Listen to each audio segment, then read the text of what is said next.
You know the feeling, right? You're cooking eggs, and it's like they have this invisible tipping point. 1 second, they are absolutely perfect. The next, well, they're not. We're going to get into exactly why that happens so incredibly fast. I mean, think about it. 1 second, your eggs are soft, they're glossy, perfectly tender, but just 10 seconds later, they can turn tight, dry, and just rubbery. And I'm not talking about 10 minutes of extra cooking. It's the speed of that change that's the real puzzle. And that's really what makes eggs so weird. Most foods, they overcook kind of gradually. A steak gets a little tougher minute by minute. But eggs? Nope. They feel totally fine, and then, boom, they cross some kind of invisible line and the texture just changes, all at once. And hey, this isn't just about scrambled eggs. It happens with everything. Omelets go from having these beautiful soft folds to something that chews back at you. Boiled yolks turn from tender to chalky. And microwaved eggs, they get that weirdly bouncy thing going on. It's the same ingredient, the same basic problem, no matter how you're cooking it. So what is that invisible line? Why does a tiny, tiny change in heat or time create such a completely different result?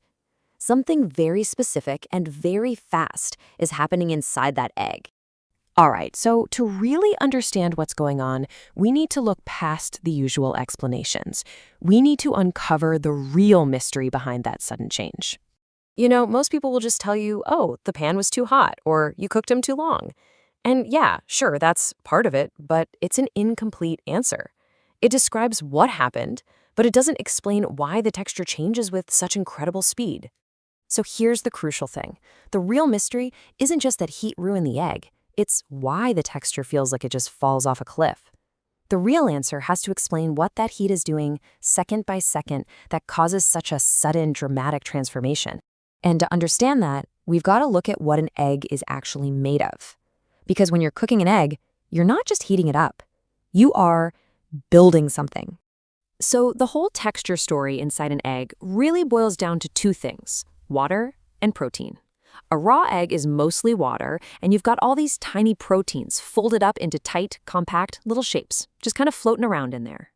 Now, when you add heat, those proteins start to unfold. It's a process called denaturing.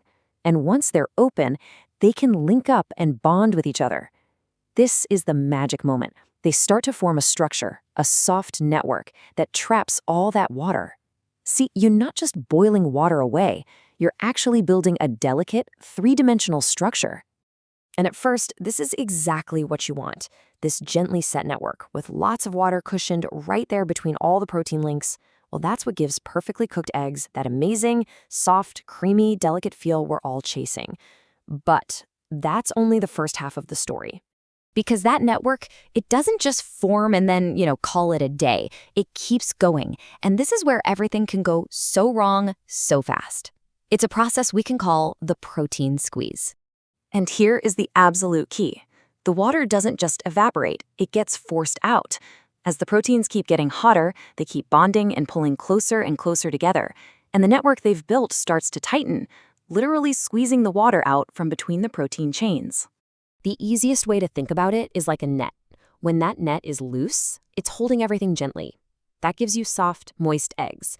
But as you keep applying heat, that net pulls tighter and tighter and tighter. A tight net means less moisture, more density, and yep, that springy, rubbery texture. Okay, here's maybe an even better way to picture it. Just imagine you're holding a soft, wet sponge in your hand.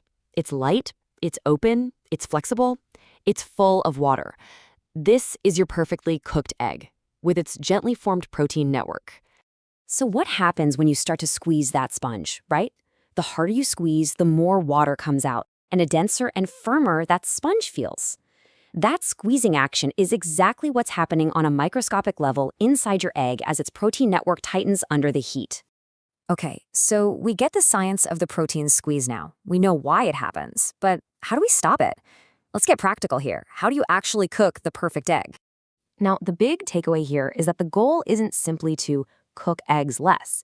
It's to manage the heat so you can set those proteins gently, forming that perfect network before they get a chance to clamp down and squeeze all that precious water out. Lower, gentler heat is totally your best friend here.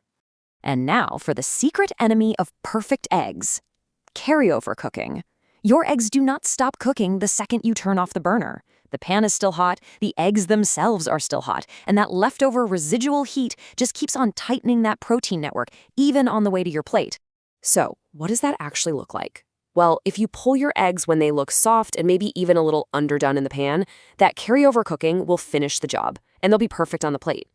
But if they already look perfect in the pan, that residual heat is going to push them right over the edge into rubbery territory. The difference is all in that invisible cooking time. So the solution is actually pretty simple once you get the science. Number 1, use gentler heat.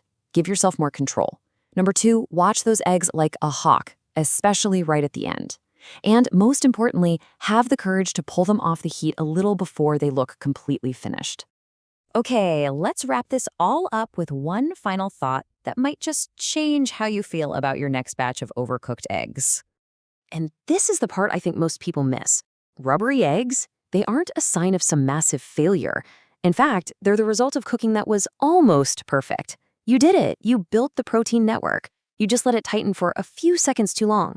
It's really just a tiny, tiny miscalculation. Because at the end of the day, that line between creamy and rubbery, it isn't some huge, dramatic failure. It's microscopic. And once you really understand that, cooking eggs stops feeling like this random game of chance and starts to feel like the fascinating science that it truly is.